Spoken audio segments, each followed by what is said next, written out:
कक्षा 11वीं के विद्यार्थियों को रसायन सब्जेक्ट से आईएमपी प्रश्न दे देता हूँ। अध्याय 2 से आपके एग्जाम में आपको 2 प्रश्न देखने को मिलेगा और वो दोनों प्रश्न 3-3 अंक के होंगे। ठीक है, तो 6 अंक के प्रश्न आपके एग्जाम में आएगा। तो 6 अंक के प्रश्न में कौन कौन से प्रश्न इंपॉर्टेंट है, तो जो 3 अंक के लायक है ना, उन्हीं प्रश्नों को देखेंगे। ठीक है, तो इकाई 2 में परमाणु संरचना दिया हुआ है। तो यहाँ पे आप देख सकते हो छोटे छोटे प्रश्न है, जिसका उत्तर तो मैं दे रहा हूँ, लेकिन ये संभावना व्यक्त नहीं है। ठीक है, ये नहीं आएंगे। जैसे कि किसी सामान्य परमाणु के अवयवी कणों के नाम व प्रकृति लिखिए, लेकिन अर्धवार्षिक पेपर है, उसमें ये प्रश्न आते हैं। इलेक्ट्रॉन तथा प्रोटॉन की खोज किसने की है, तो आप लोगों को पता है ना, जे थॉमसन, और प्रोटॉन की खोज गोल्डस्टीन ने की है। ठीक है, शॉर्टकट में देख लेते हैं, ज़्यादा लंबा चौड़ा नहीं है इसका उत्तर। तो इसके बाद देखो, परमाणु और उसके नाभिक की त्रिज्या का मान क्या होता है। ठीक है, तो मान कितना होता है, तो परमाणु जो है, परमाणु की त्रिज्या का मान 10⁻⁻8 और उसके नाभिक की त्रिज्या का 10⁻−13 सेंटीमीटर होता है।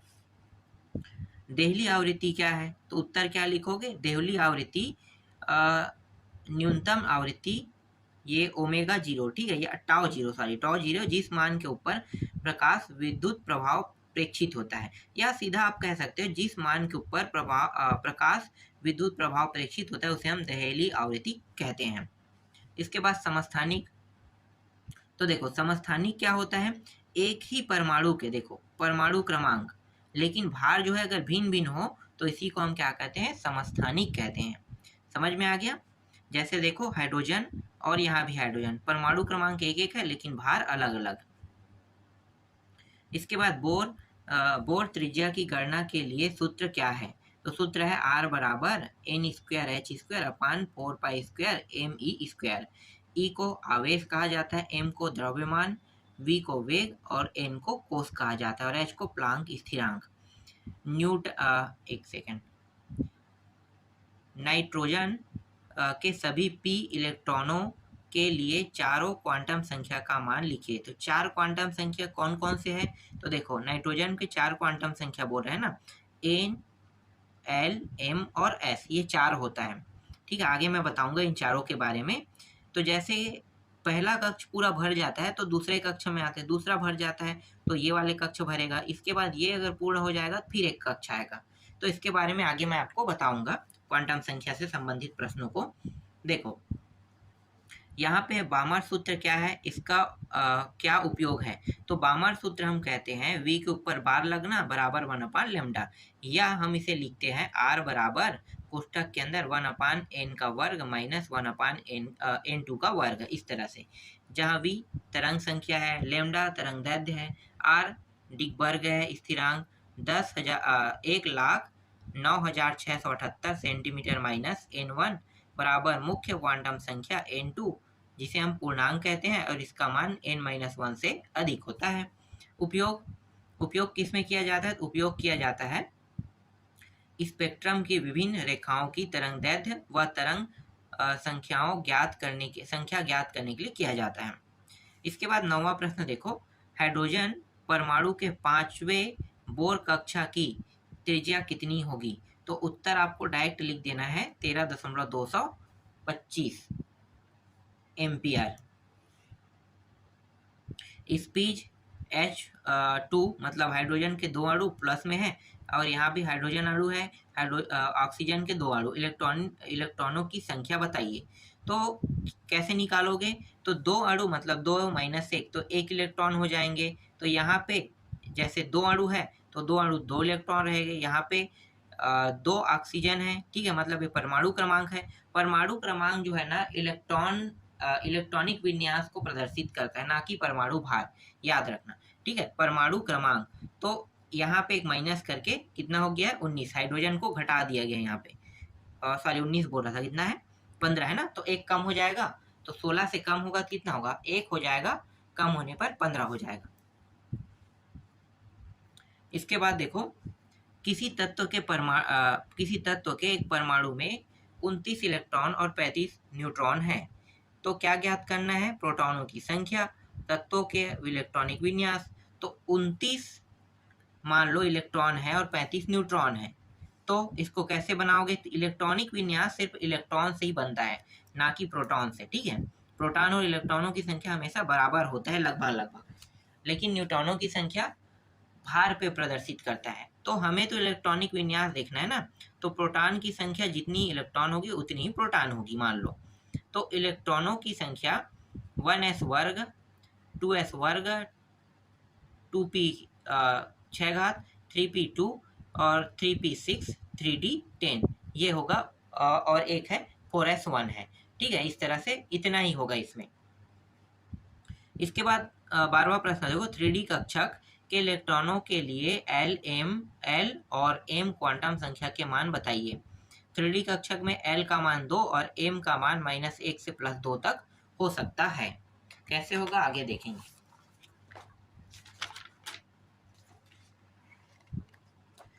इसके बाद 13वां प्रश्न देखो, 1p, 2s, 2p, 3f में से कौन से कक्षक संभव है। तो कौन से कक्षक संभव है, तो यहाँ पे 1p और 3s कक्षक संभव नहीं है। संभव है यहाँ पे देखो 2s संभव है और 2p संभव है, ये दोनों बस, क्योंकि ये वाला कक्षक कभी होता नहीं है, 1 नहीं होता है और 3 नहीं होता है, एफ में तो नहीं होगा, ठीक है। तो ये संभव नहीं है। इसके बाद देखो किसी परमाणु कक्षक में n बराबर 3, l और ml के संभावित मान क्या है। तो n का मान 3 के लिए l के 3 मान होंगे 0, 1 और 2, लेकिन l का मान अगर मतलब जो l है उसका मान 0 रखते हैं तो m का मान 0 होगा, l का मान 1 रखने पर m के 2 मान प्लस माइनस तक के जाएगा, मतलब 3 मान रहेगा ना, और 2 रखने पर 5 मान, -2 से +2 तक के बीच में। इसके बाद SPD संकेतों को, ठीक है, ये संकेत है, तो यहाँ पे देखो क्या कहा है, n बराबर 1, l बराबर 0, इस तरह से दिया हुआ है। तो पहला जो है फर्स्ट ए कक्षक है, 3p कक्षक है, दूसरा तीसरा 4d कक्षक है और चौथा 4f कक्षक है। क्वांटम और फोटॉन में क्या अंतर है।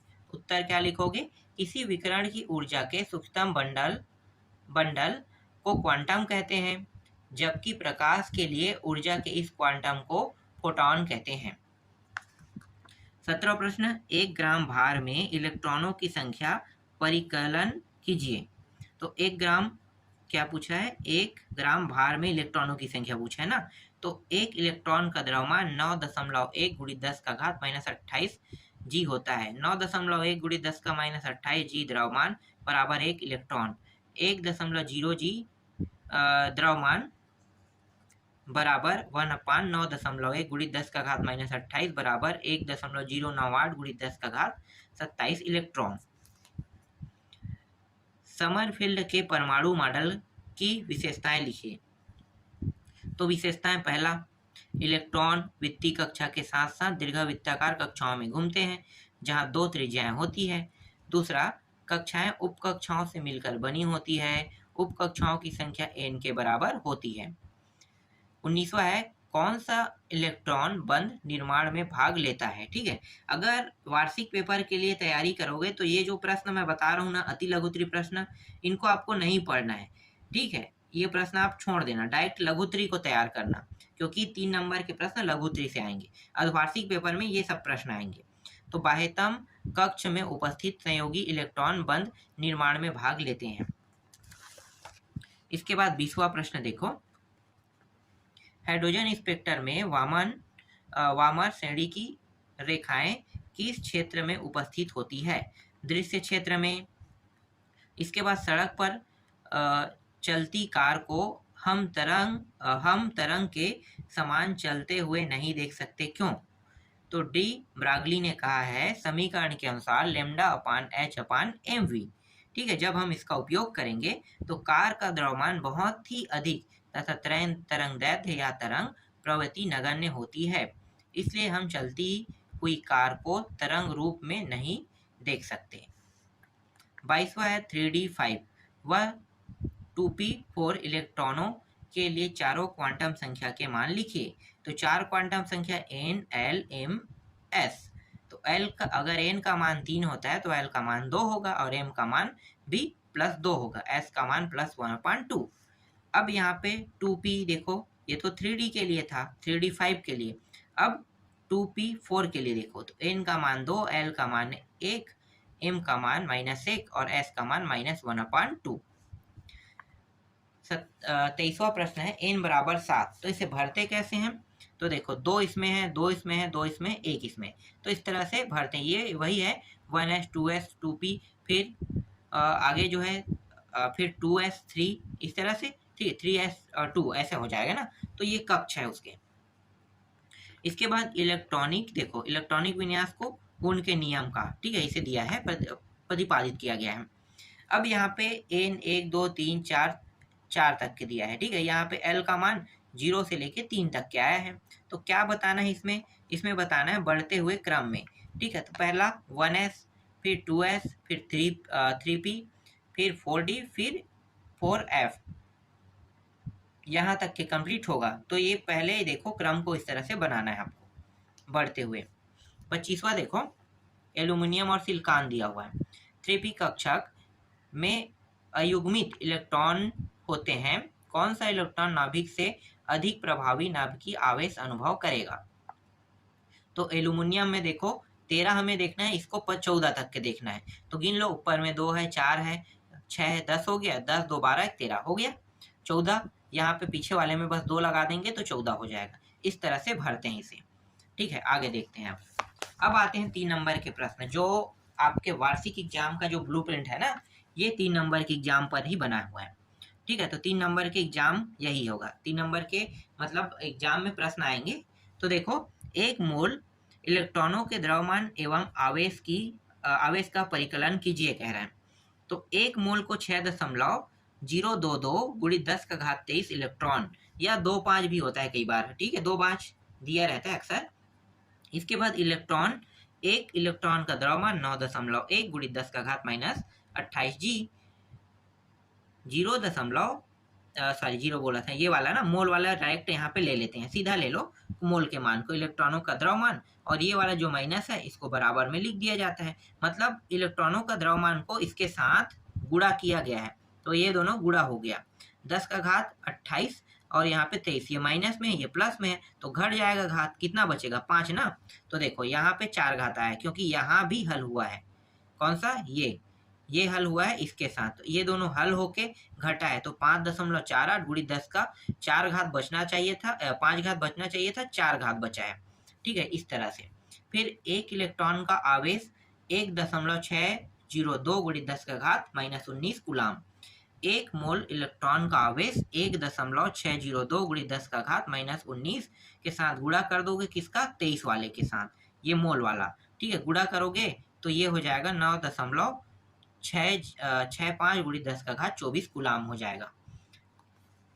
इसके बाद देखो नेक्स्ट है, पाउली के उत्सर्जन का नियम क्या है? इसके 2 अनुप्रयोग लिखिए। तो उत्तर क्या लिखोगे? उत्तर में लिखोगे, इस नियम के अनुसार किसी भी परमाणु में किन्हीं 2 इलेक्ट्रॉनों के चारों क्वांटम संख्या समान नहीं हो सकते। ये पाउली के नियम है ना, अपवर्जन का नियम, ये परिभाषा है उसका।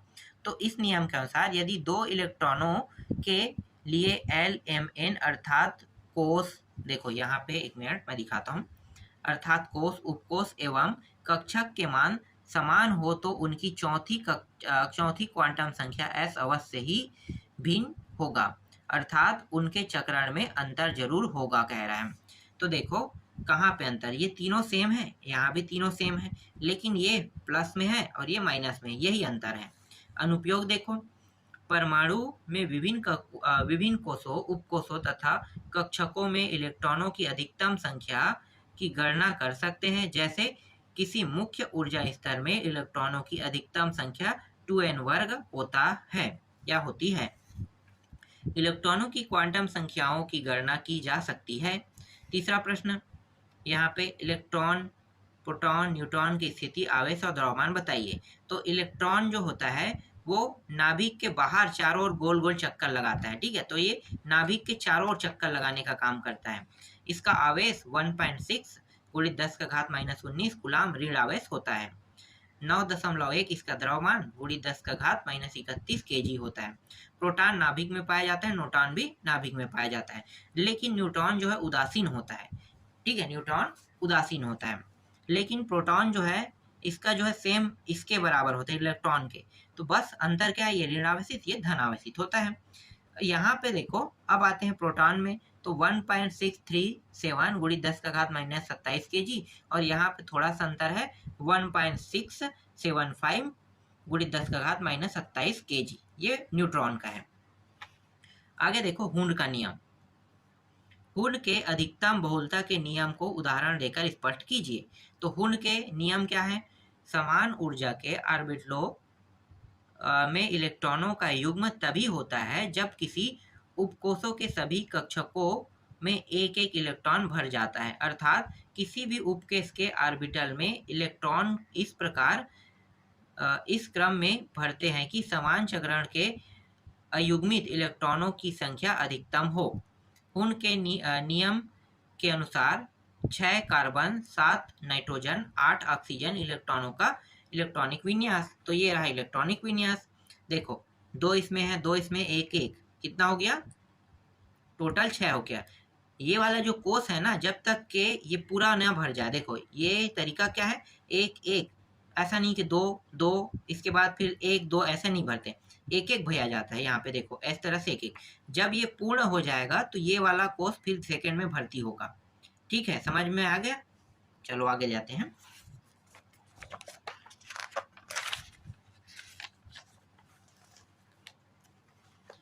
देखो इस प्रश्न को, हाइजेनबर्ग का अनिश्चितता सिद्धांत समझाइए तथा इसका महत्व लिखिए। तो इसका उत्तर क्या होगा, तो उत्तर होगा हाइजेनबर्ग के अनिश्चितता सिद्धांत इलेक्ट्रॉन जैसे सूक्ष्म कण की स्थिति और संवेग का एक साथ सही निर्धारण असंभव है। इसके अनुसार सूक्ष्म कणों की स्थिति एवं संवेग में अनिश्चितता का गुणनफल सदैव h/4 पाई या उससे ज्यादा होता है। अतः गणितीय रूप में डेल एक्स गुणित डेल पी से डेल पी ये बड़ा है इस किससे और बराबर है h/4 पाई से। तो del x m del v बड़ा है और बराबर है h/पाई से। तो डेल एक्स को हम कहते हैं स्थिति में अनिश्चितता बोलते हैं, और डेल पी को संवेग में अनिश्चितता बोलते हैं। महत्व यहाँ पे दिया हुआ है, ठीक है, ये इंपॉर्टेंट नहीं होता है। आगे देख लेते हैं। अब देखो ये क्रोमियम है और कॉपर है कि इलेक्ट्रॉनिक विन्यास लिखकर उसके असामान्य होने का कारण बताइए। तो असामान्य होने का कारण, तो देखो इलेक्ट्रॉनिक विन्यास में 24 है, ये 29 है, तो ऐसे डिफरेंस दिख रहा है कि 24 का परमाणु क्रमांक है और परमाणु क्रमांक 29 है, तो ये तो ऐसे ही बता रहा है ना। और अंतर कहाँ पे बता सकते हो, ये वाला डी लेवल में, इसमें 5 भर्ती होगा और इसमें 10 भरेगा, इस तरह से। ये अर्धपूरित कक्षक है और ये पूर्ण पूरित कक्षक है। इसके बाद 7वां प्रश्न देखो, कैथोड किरण के प्रमुख गुण व उपयोग लिखिए। तो कैथोड किरणों के गुण, कैथोड किरण प्रकाश के वेग से सरल रेखा में गमन करती है, ठीक है ये। इसके बाद दूसरा जो टॉपिक है इसको लिखना है और यहाँ से यहाँ तक आपको पूरा लिखना है, ठीक है। तो याद कर लेना है, ये सारे टॉपिक 3-3 नंबर के लायक ही है।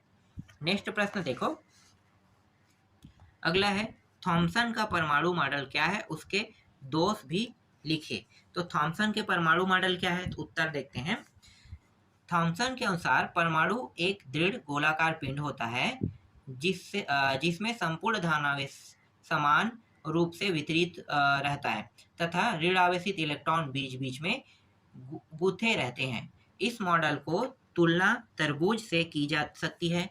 इसे प्लम पुडिंग मॉडल या तरबूज मॉडल कहते हैं। कई बार प्रश्न पूछा जाता है कि तरबूज मॉडल क्या है, तो तरबूज मॉडल अब पता चल गया, ठीक है। तरबूज मॉडल किसे कहते हैं, तो तरबूज मॉडल से जब भी प्रश्न पूछा जाएगा तो इसी प्लम पुडिंग मॉडल को ही तरबूज मॉडल कहते हैं, थॉमसन परमाणु मॉडल को ही क्या कहते हैं, प्लम पुडिंग मॉडल, तरबूज मॉडल, मतलब 3 नामों से जाना जाता है। इसके दोष देखो, इसके दोष यही रहा। आगे देखते हैं 9वां प्रश्न, पदार्थ की द्वितीय प्रकृति क्या है, डी ब्रागली समीकरण स्थापित कीजिए। इसको दूसरे नाम से इस नाम से भी जाना जाता है, ठीक है। तो समीकरण स्थापित करना है, कुछ नियम कानून है जिसको पढ़ना होता है या लिखना होता है, तो ये चीज आपको लिखना है। इसके बाद मैं डायरेक्ट आता हूँ सॉल्यूशन पे आता हूँ, ठीक है। सॉल्यूशन क्या क्या हो सकता है, चलो दिखाता हूँ। देखो E बराबर HV, ठीक है, ये पहला हो गया जहाँ पे हम उपयोग करने वाले हैं किसी फोटान की ऊर्जा, तो ये एनर्जी है, एनर्जी को दर्शाया गया है hv से। फिर यहाँ पे द्रव्यमान ऊर्जा समीकरण लगाया गया है, ये सूत्र दूसरा है। ठीक है, अब क्या करेंगे, इन दोनों की तुलना कर दिया गया है समीकरण 1 और 2 को।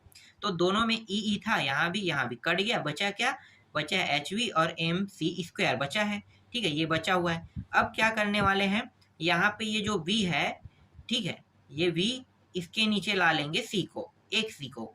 ठीक है, तो hv/c और बचेगा यहाँ पे सिर्फ एक c बचेगा, mc।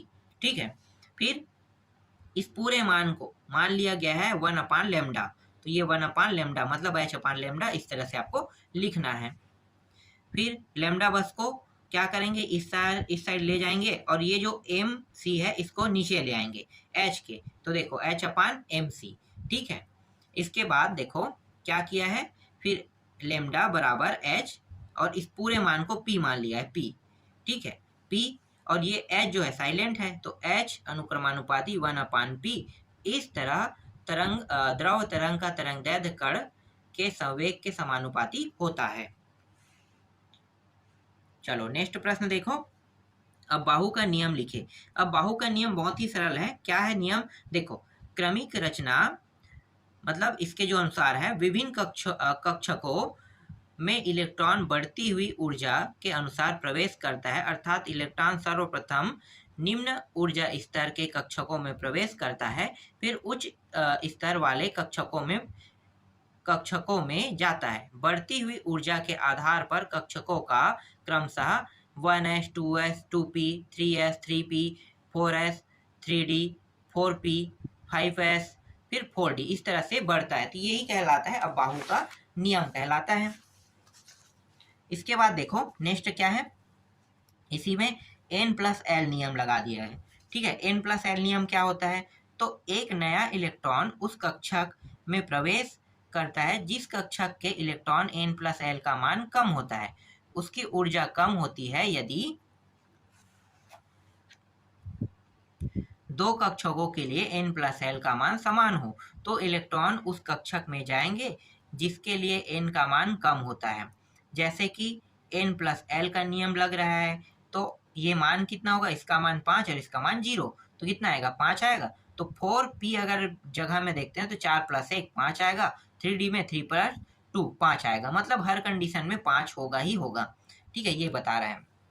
फिर 5s, 4p, 3d उपकोषों के लिए n+l का मान समान है, किंतु 3d के लिए n का मान कम है, अतः इलेक्ट्रॉन 3d में पहले प्रवेश करेगा। तो इस तरह से प्रवेश करता है, देखो ये रहा, पहले 1s, फिर 2s, फिर यहाँ से 2p, 3s। ठीक है, इस तरह से लहराते हुए बनाया गया है। तो कैसे कैसे कक्षा भरना है, और अंतिम जो कक्षा होता है वो 7s में जाके रुक जाता है। फिर 11वां ए देखो, नाभिक के चारों ओर चक्कर लगाने वाले इलेक्ट्रॉन नाभिक में क्यों नहीं गिरते, क्यों नहीं गिरते, तो देखो इसका उत्तर देख लेते हैं।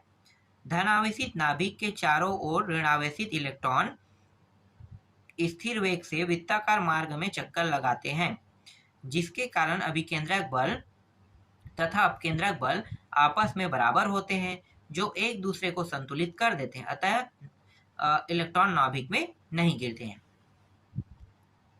इलेक्ट्रॉन अपने निश्चित कक्षाओं में ही घूमते हैं, क्यों, तो गतिशील एवं आवेश युक्त इलेक्ट्रॉन एक ऊर्जा स्तर से दूसरे ऊर्जा स्तर में जाने पर ऊर्जा का अवशोषण या उत्सर्जन करते हैं, जिसके फलस्वरूप परमाणु अस्थायी हो जाता है। परमाणु को स्थायित्व प्रदान करने के लिए ही इलेक्ट्रॉन विशिष्ट कक्षाओं में घूमते हैं।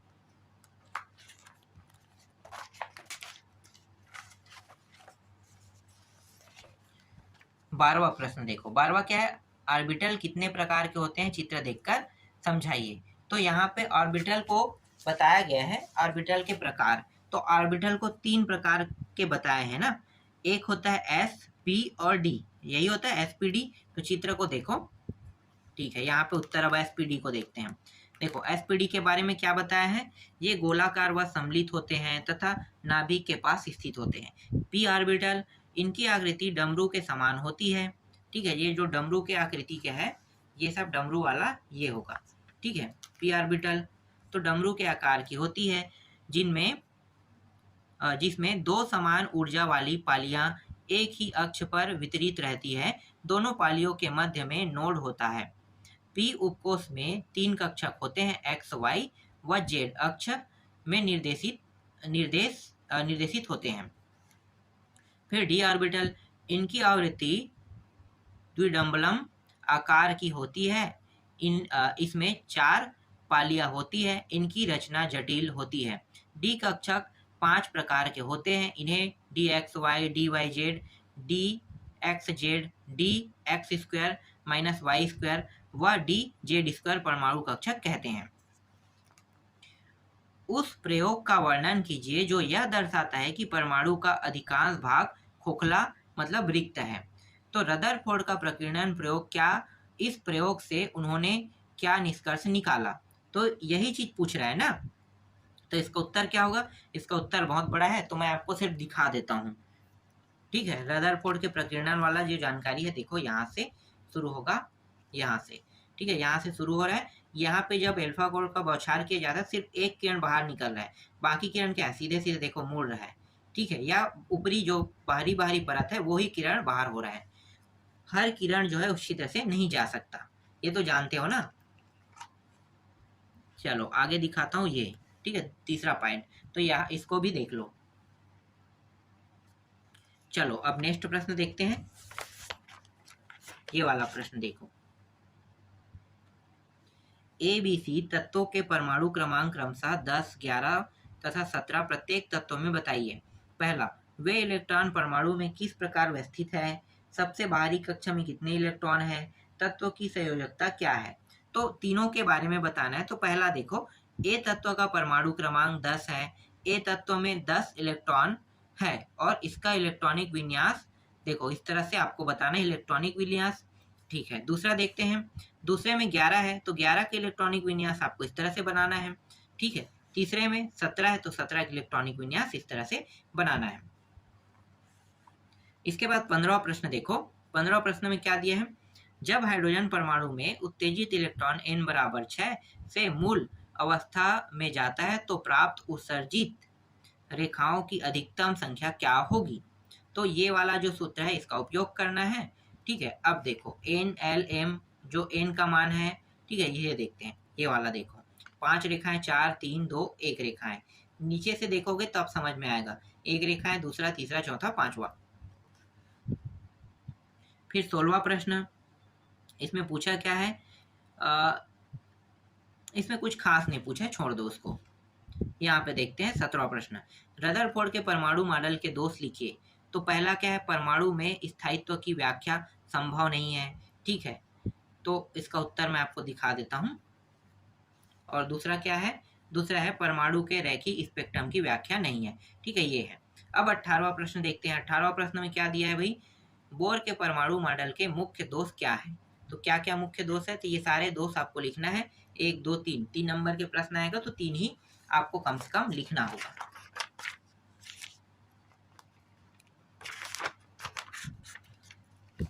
फिर इसके बाद 19वां प्रश्न देखो। ये ऐसे कुछ प्रश्न है, ये इतना इम्पोर्टेंट नहीं होता है तो मैं इसको छोड़ रहा हूँ, सीधा नेक्स्ट में जाएंगे। यहाँ पे मैं आपको उत्तर फिर भी दिखा रहा हूँ 19वां का। 20वां में आते हैं। देखो 20वां में आ गए, ये रहा N4 MS -1/2 N3 और L का मान 0। ठीक है, तो इसको कैसे हल करोगे? तो L0 मतलब चारों मान को निकालने हैं ना। तो देखो 0, M1, MS1 और -1 इलेक्ट्रॉन। ठीक है, ये इंपॉर्टेंट नहीं, इसको हटा दो। जो समझ में ना आए उसको छोड़ देना। ठीक है, तो सबसे लेंदी है वो प्रक्रिया, मैंने हटा दिया उसे। ठीक है, इसके बाद देखो 21वां प्रश्न। ये वाला भी थोड़ा लेंदी जा रहा है, इसको भी अगर आप छोड़ना चाहो तो छोड़ देना। ठीक है, 21वां प्रश्न को जो समझ से परे हो ना उसे पढ़ना, जो समझ से परे नहीं है उसे आप मत पढ़ना। ठीक है, क्योंकि जो समझ में नहीं आएगा अगर उसे पढ़ते हो तो आपका सिर्फ समय जाएगा। इसके बाद 7, 11, 18 और 25 वाले का क्या करना? इलेक्ट्रॉन। तो बहुत आसान है। नाइट्रोजन 7 है, सोडियम 11 है, 18 आर्गन है और मैग्नीशियम 25 है। इन चारों का इलेक्ट्रॉनिक विन्यास दिया हुआ है। ठीक है, दीर्घोत्तरी में आते हैं। रदरफोर्ड के नाभिकीय परमाणु मॉडल का वर्णन कीजिए। तो वर्णन करने के लिए कहा है, तो देखो इसका उत्तर मैं आपको दिखा देता हूँ। 3 अंक में आएगा और 3 टॉपिक आपको दिखाई दे रहा होगा, 1, 2 और ये 3, तीनों टॉपिक आपको अच्छे से तैयार कर लेना है। एक टॉपिक और बढ़ा देता हूँ, चौथा। ठीक है, ये 4 टॉपिक है। अब दूसरा प्रश्न देखो, क्वांटम संख्या किसे कहते हैं, ये कितने प्रकार के होती है, समझाइए कह रहे हैं। तो क्वांटम संख्या किसे कहते हैं, पहले देखो क्वांटम संख्या 4, देखो क्वांटम संख्या 4 होता है, मैंने बताया था क्या, नहीं बताया ना, चाहे पहले क्वांटम संख्या समझते हैं। किसी परमाणु में इलेक्ट्रॉन की स्थिति, ऊर्जा, कक्षकों की आवृत्ति, अभिविन्यास तथा इलेक्ट्रॉनों के चक्रण को व्यक्त करने वाली, जिन्हें एन एल एम एस से प्रदर्शित करते हैं, क्वांटम संख्या होता है। तो एन जो क्वांटम संख्या, इसे हम मुख्य क्वांटम संख्या कहते हैं। एल जो क्वांटम संख्या, इसे हम द्विगुणसी क्वांटम संख्या कहते हैं। एम को चुंबकीय क्वांटम संख्या और एस को चक्रण क्वांटम संख्या कहते हैं। अब इन चारों क्वांटम संख्या के बारे में बारीकी से पढ़ लेते हैं। जब तक कि हम जानेंगे नहीं कि चारों क्वांटम संख्या के बारे में, तब तक के प्रश्नों को नहीं बनाया जा सकता। ठीक है, तो देखो पहला क्वांटम संख्या क्या है, जिसे हम मुख्य क्वांटम संख्या कहते हैं, इसे एन से प्रदर्शित करते हैं। एन का मान 1, 2, 3, 4, ठीक है, आगे बढ़ते रहेगा, ये सब हो सकता है, जिसे के एल एम एन को प्रदर्शित करते हैं। इसकी ऊर्जा का क्रमशः के से बड़ा एल, एल से बड़ा एम, एम से बड़ा एन, इस तरह से होता है। में इलेक्ट्रॉनों की अधिकतम जो संख्या है 2n2 होती है, इससे अधिक नहीं होगी कह रहा है। द्विगुणसी क्वांटम संख्या क्या है, द्विगुणसी क्वांटम संख्या जो है, ये इलेक्ट्रॉनों के उप ऊर्जा स्तर को व्यक्त करता है। इसका मान n पर निर्भर करता है, जो 0 से n-1 तक होती है। इसे कोणीय संवेग क्वांटम संख्या भी कहते हैं। n का मान अगर 1 है तो l का मान 0, n का मान 2 है तो l का मान 0, l का मान, और दूसरा में एक भी होने के साथ साथ क्या होगा, 0 के साथ 1 भी होगा कह रहा है। ठीक है, ये उपकोषों में देखो, कोष बताया s के लिए, ये s के लिए, लेकिन p में आता है तो 1 इसका मान हो जाता है। जब n का मान 3 रखेंगे तो l का मान एक तो s कोष में 0 रहेगा, p कोष में 1 और d कोष में 2 होगा कह रहा है। इसी तरह से 4 रखने पर l का मान 0, इसमें 1, इसमें 2, इसमें 3, इस तरह से बढ़ेगा। चुंबकीय क्वांटम संख्या, इसे m से प्रदर्शित करते हैं। यह उपकोषों के कक्षकों की संख्या व अभिविन्यास को व्यक्त करती है। प्रत्येक l के लिए m का मान -l से +l तक होता है तथा कुल कक्षकों की संख्या 2l+1 होती है। यदि l बराबर 0, m बराबर 0, तो l का मान 1 और m का मान -1 से +1 तक होगा। लेकिन l का मान अगर 2 है तो m का मान -2 से लेके +2 तक होगा। फिर चक्रम क्वांटम संख्या देखते हैं। चक्रम क्वांटम संख्या अंतिम क्वांटम संख्या है। इसे s से प्रदर्शित करते हैं, जो इलेक्ट्रॉन के उसके अक्ष पर चक्रण को व्यक्त करती है। इलेक्ट्रॉन का चक्रण दक्षिणावर्त होने पर ये प्लस में रहेगा और वामावर्त होने पर ये माइनस में प्रदर्शित होगा। ठीक है, तो ये सिर्फ एक तो दक्षिणावर्त और वामावर्त बस होता है। ठीक है, आगे देखते हैं तीसरा, बोर के परमाणु मॉडल के प्रमुख अभिगृहित लिखिए। तो अभिगृहित लिखिए कह रहा है, तो इसका उत्तर मैं आपको दिखा देता हूँ, यहाँ से यहाँ तक देख लो। ठीक है, पहला दूसरा पॉइंट, पहला और दूसरा, इसके बाद 2 पॉइंट और है, यहाँ पे 3 पॉइंट है, तीसरा, चौथा और पांचवा। ठीक है, इसको भी देख लो। फिर चौथा में आते हैं, ये बड़ा प्रश्न है, ये एग्जाम में नहीं आएगा। ठीक है, तो दीर्घोत्तरीय प्रश्नों को आप छोड़ सकते हो, लेकिन क्वांटम संख्या को आपको नहीं छोड़ना है। ठीक है, हाइड्रोजन परमाणु का उत्सर्जन स्पेक्ट्रम रेखी किस प्रकार होता है, समझाइए। तो आपको समझाना है, तो आधा उत्तर तो यहाँ पे, मतलब थोड़ा सा उत्तर यहाँ पे आपको देखने को मिलेगा। ठीक है, यहाँ पे लगा हुआ है, यहाँ से यहाँ आप देख सकते हो, और यहाँ पे एक आकृति बना है, यह आकृति भी मैं आपको दिखा देता हूँ। इसे हम कहते हैं हाइड्रोजन का रेखीय स्पेक्ट्रम कहते हैं। फिर यहाँ तक देखो, ठीक है, यहाँ से यहाँ। फिर अंतिम प्रश्न बस बाकी है, चौथा प्रश्न, या आप कहो पांचवा प्रश्न। ठीक है, ये वाला प्रश्न, इसमें क्या पूछा है, निम्नलिखित नाभिकों में कितने प्रोटॉन और न्यूट्रॉन उपस्थित है। तो प्रोटॉन और न्यूट्रॉनों की संख्या आपको बताना है। ठीक है, तो देखो कार्बन में 6 क्या पाया गया है, यहाँ पे 6 जो है ये प्रोटॉन है। ठीक है, परमाणु क्रमांक है, परमाणु क्रमांक। तो द्रव्यमान संख्या कितना होगा, द्रव्यमान संख्या जो होगा ये होगा 13। ठीक है, तो प्रोटॉनों की संख्या इलेक्ट्रॉन और प्रोटॉन की संख्या बराबर होता है। जब इन दोनों को देखो, इसको इसमें घटा दोगे तो न्यूट्रॉन की संख्या निकल जाएगा। हर में वैसे ही करना है और कुछ नहीं, सब में वैसे ही करोगे तो निकल जाएगा सब में इलेक्ट्रॉन और किसका पूछे, प्रोटॉन और न्यूट्रॉन का। तो यहाँ पे 8 प्रोटॉन रहेगा, देखो 8 प्रोटॉन, 12 प्रोटॉन, 26 प्रोटॉन, 38 प्रोटॉन। यहाँ पे देखो अब क्या करेंगे, अब यहाँ पे न्यूट्रॉन निकालने के लिए कहा है ना, तो घटा दो 8 में 16 को, तो 8 आएगा। 12 में 24 में 12 घटाओ 12 आ जाएगा। 56 में 26 घटा दो कितना आएगा, 30 आएगा ना, 30 आ जाएगा। और 38 में 88 घटा दोगे तो कितना आएगा, 50 आएगा क्या, 50 आ जाएगा न्यूट्रॉनों की संख्या। तो घटाओगे तो पता चल जाएगा कि न्यूट्रॉन कैसे निकाला जाता है। ठीक है, तो इस तरह से ये अध्याय पूरा कंप्लीट हो गया।